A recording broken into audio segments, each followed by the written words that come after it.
उषा के दो बेटे थे, ऋषभ और सुनील। ऋषभ उसका सौतेला बेटा था।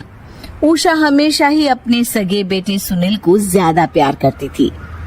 सुनील की शादी हो चुकी थी और ऋषभ की शादी भी निशा नाम की लड़की से हो जाती है। उषा सुनील की पत्नी कीर्ति को ज्यादा प्यार करती थी। एक दिन वो अपनी बहू कीर्ति के लिए साड़ी ले आती है। ये लो बहू, तुम्हारे लिए साड़ी लाई हूँ। कल पड़ोस की शादी में जाना है ना, तुम यही पहन कर चलना। तभी वहाँ ऋषभ आ जाता है। अरे माँ, तुम निशा के लिए साड़ी नहीं लाई? वो भी तो कल शादी में जाएगी ना? हाँ हाँ, वो भी जाएगी, पर उसके पास तो काफी साड़ी होंगी ना। अभी अभी तो शादी हुई है तुम दोनों की, तो उसी में से कोई पहन लेगी वो। ऋषभ ये सुनकर उदास हो जाता है। तब निशा कहती है, आप उदास क्यों होते हो जी? सही तो कह रही है मम्मी जी, मेरे पास तो बहुत साड़ियाँ हैं और सारी की सारी नई हैं।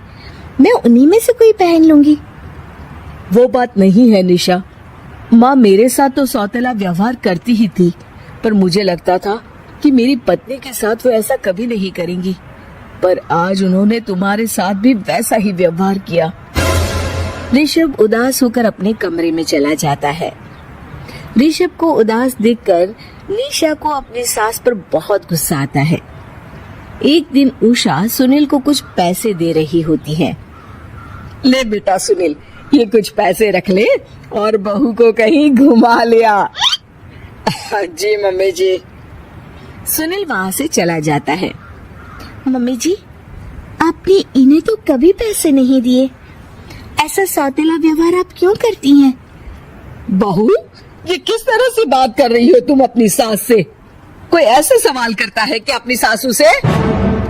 सास, अरे जिस दिन से मैं इस घर में आई हूँ ना, आपने तो मुझे अपनी बहू माना ही नहीं। हमेशा कीर्ति भाभी के लिए ही सब कुछ लाती हैं।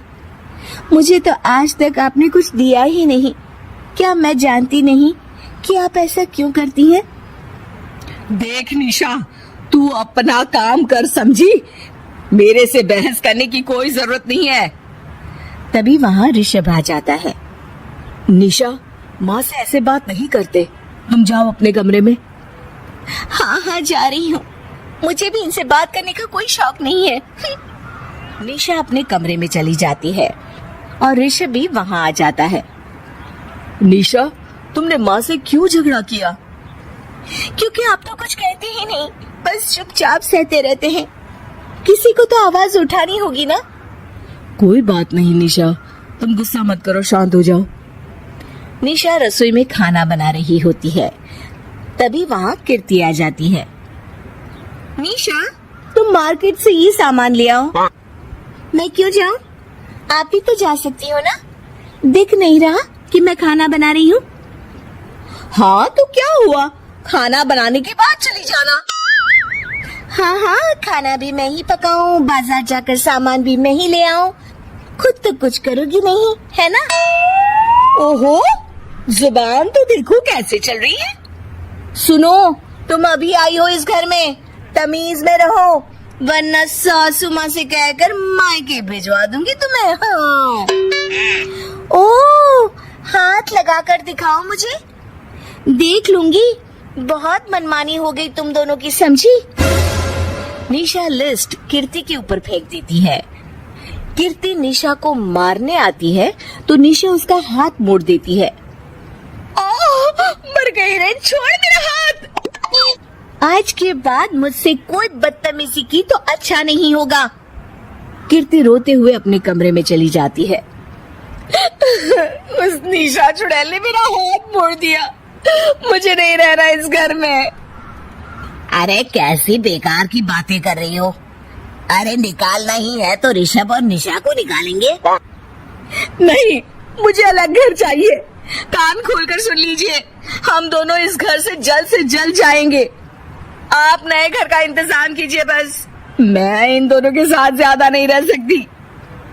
हाँ, वैसे मैं भी कुछ दिनों से सोच रहा था।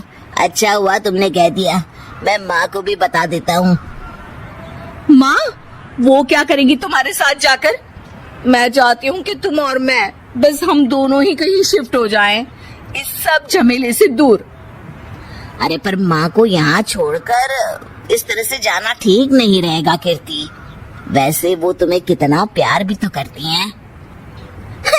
नाम का ख्याल रखती है क्योंकि तुम सगे बेटे हो ना, इसलिए। तुम अगर सौतेले होते तो मेरे साथ भी ऐसे ही सलूक करती जैसे अभी तुम्हारे सौतेले भाई और उसकी पत्नी से करती है। अरे पर फिर भी कुछ भी नहीं। देखो, या तो हम दोनों इस घर से कहीं दूर जाएंगे या फिर मैं अपने मायके चली जाऊंगी। हाँ, बता देती हूँ। अच्छा बाबा, अच्छा ठीक है। सुनील अपनी माँ से बात करने आता है। माँ, मैं सोच रहा हूँ कि कीर्ति के साथ अलग घर में शिफ्ट हो जाऊं। अरे वाह बेटा, ये तो बहुत अच्छा सोचा है तुमने। कब शिफ्ट होना है हमें? मैं भी पैकिंग कर लेती हूँ। अब नहीं माँ, मैं और कीर्ति ही जाएंगे बस। आप तो यहीं रहो, ये पुश्तैनी घर भी है ना आपका। अरे बेटा, तू तो मेरा सगा बेटा है, तू ही मेरे साथ ऐसा कर रहा है। मुझे अपने साथ ले जा बेटा। तभी वहाँ कीर्ति आ जाती है। अरे माँ, आपको पता भी है कि किराए के घर में कितना खर्चा होता है, और अगर आपको भी लेकर गए तो और खर्चा होगा। आप तो बस यहीं रहो इसी घर में। कोई बात नहीं सुनील, तुम लोग चले जाओ, माँ यहीं रहेंगी हमारे साथ। हम माँ का ख्याल रखेंगे, तुम लोग अपनी गृहस्थी संभालो। निशा को ये देखकर बहुत खुशी होती है। वो मन ही मन सोचती है, अब आया ना ऊंट पहाड़ के नीचे। अब मम्मी जी को पता चलेगा, बड़ा सगा और सौतेला करती रहती थी। सगा बेटा तो जा रहा है छोड़कर, अब आएगी इन्हें अकल, और नहीं आई तो मैं ला कर रहूंगी। निशा अपनी सास को कैसे अपने सौतेले बेटे से मिलाएगी, जानने के लिए देखिए सौतेली माँ पार्ट 2।